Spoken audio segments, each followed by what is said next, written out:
White House officials said tonight the president will give Saddam 48 hours, not 72, 48, to get out of Iraq or face a U.S.-led invasion. Iraqi officials say that won't happen. Saddam will not leave, they say. Earlier today, Britain and the U.S. gave up their bid to win new authorization for action against Iraq from the UN Security Council. They withdrew their new additional resolution rather than face defeat, clearing, it is their argument, the way for a military campaign without any new UN approval. This was over the strong protests of France and Germany. Secretary General Kofi Annan has now ordered UN weapons inspectors and other personnel out of Iraq. 250,000 American troops are poised to strike, most of them in northern Kuwait.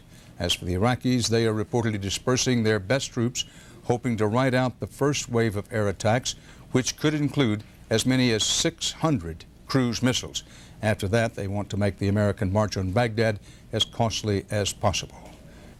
My fellow citizens, events in Iraq have now reached the final days of decision. For more than a decade, the United States and other nations have pursued patient and honorable efforts to disarm the Iraqi regime without war. That regime pledged to reveal and destroy all its weapons of mass destruction as a condition for ending the Persian Gulf War in 1991. Since then, the world has engaged in 12 years of diplomacy. We have passed more than a dozen resolutions in the United Nations Security Council.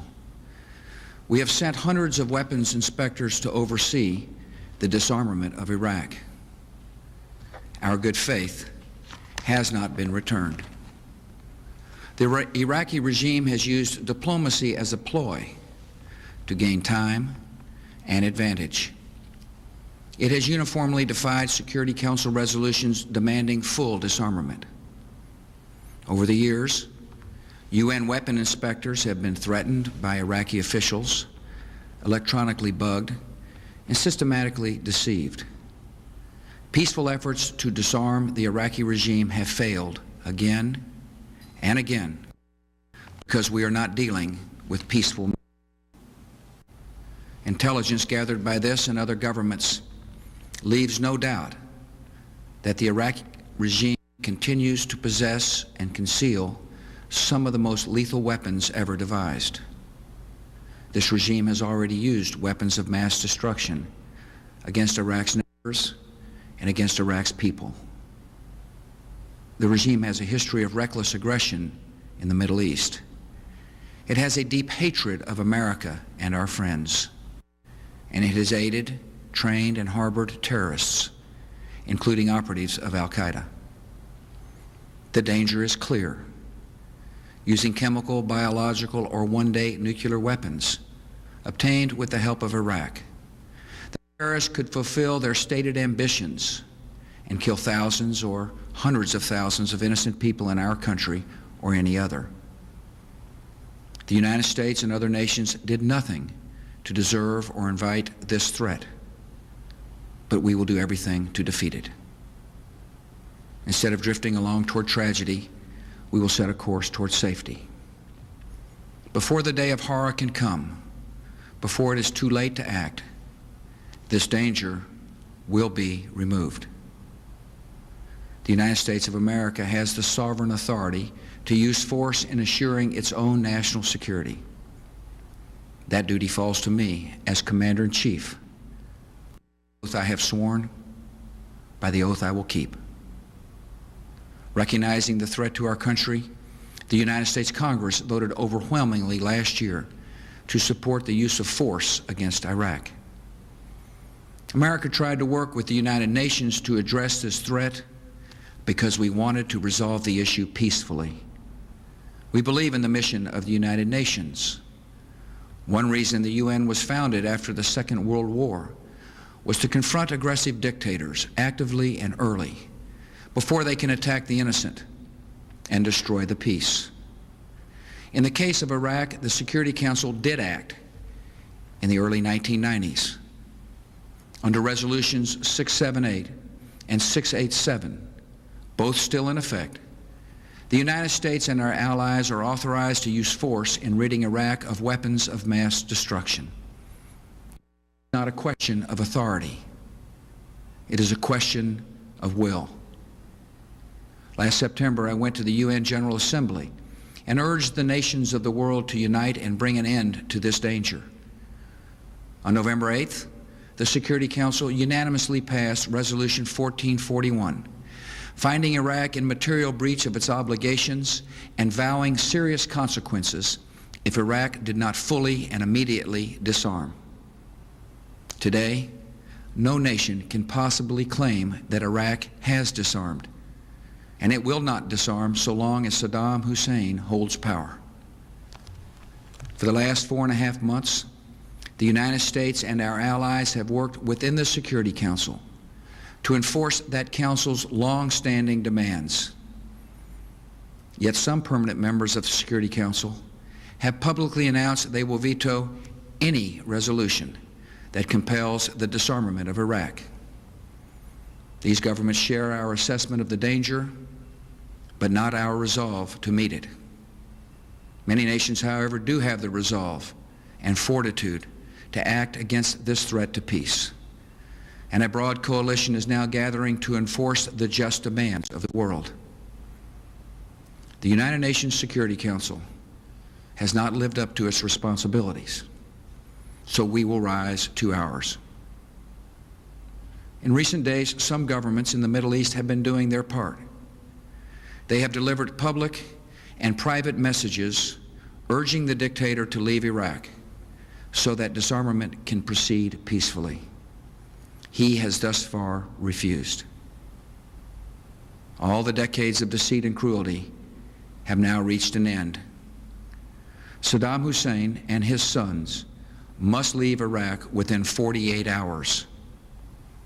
Their refusal to do so will result in military conflict, commenced at a time of our choosing. For their own safety, all foreign nationals, including journalists and inspectors, should leave Iraq immediately. Many Iraqis can hear me tonight in a translated radio broadcast, and I have a message for them. If we must begin a military campaign, it will be directed against the lawless men who rule your country and not against you. As our coalition takes away their power, we will deliver the food and medicine you need. We will tear down the apparatus of terror, and we will help you to build a new Iraq that is prosperous and free. In a free Iraq, there will be no more wars of aggression against your neighbors, no more poison factories, no more executions of dissidents, no more torture chambers and rape rooms. The tyrant will soon be gone. The day of your liberation is near. It is too late for Saddam Hussein to remain in power. It is not too late for the Iraqi military to act with honor and protect your country by permitting the peaceful entry of coalition forces to eliminate weapons of mass destruction. Our forces will give Iraqi military units clear instructions on actions they can take to avoid being attacked and destroyed. I urge every member of the Iraqi military and intelligence services, if war comes, do not fight for a dying regime that is not worth your own life. And all Iraqi military and civilian personnel should listen carefully to this warning. In any conflict, your fate will depend on your actions. Do not destroy oil wells, a source of wealth that belongs to the Iraqi people. Do not obey any command to use weapons of mass destruction against anyone, including the Iraqi people. War crimes will be prosecuted. War criminals will be punished. And it will be no defense to say, I was just following orders.